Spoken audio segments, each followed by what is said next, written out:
marche pas. L'école commence à 4 ans, en considérant que c'est Non, dans les... elle commence à 5 ans. Vous voulez 5 contre 6 aujourd'hui. Voilà. Pardon, 5 contre 6. Vous considérez que c'est là que ça se joue, dans les petites classes, donc on peut imaginer qu'il faudrait qu'ils soient moins nombreux. Bien avec sûr, plus de mais profs. à l'inverse... Alain Juppé, d'ailleurs, dit la même chose en disant que ça se passe très tôt et qu'il faudrait concentrer des efforts. Vous pouvez dire aux professeurs qui ont des classes très nombreuses avec des enfants parfois turbulents, et c'est un euphémisme de leur dire, vous allez travailler plus, on va pas vous augmenter et vous n'allez pas être plus nombreux. D'abord, travailler plus, c'est possible. C'est d'autres pays européens qui ne sont pas des pays où on vit mal, travaillent plus que nous. Moi, je parle pour les enseignants et ceux qui sont confrontés à des choses mais même sur les essentielles, enseignants, même sur les enseignants. Mais moi, je vais vous proposer des solutions pour mettre plus d'enseignants sur l'école primaire.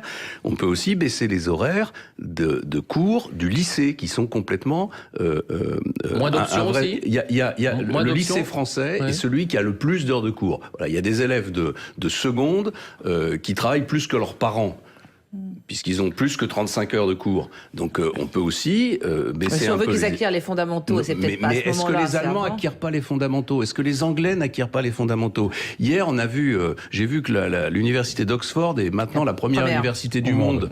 Voilà. Et nous, on continue à reculer dans les classements parce qu'on est obsédé par le nombre d'enseignants, par nos règles soi-disant républicaines en termes d'égalité, qui au contraire produisent de l'inégalité. Dans le dernier classement PISA, il y a une phrase qui est très dure pour la France, puisque on est 25e sur 65, et le classement dit le système éducatif français, c'est un système qui est incapable de corriger les inégalités sociales. Voilà, ça c'est la réalité. Alors on peut continuer à avoir des hommes et des femmes qui nous disent, notamment dans les syndicats, on ne changera rien, notre système est le meilleur, on fera grève contre toutes les modifications. Moi je dis que c'est un crime contre la jeunesse, cette attitude.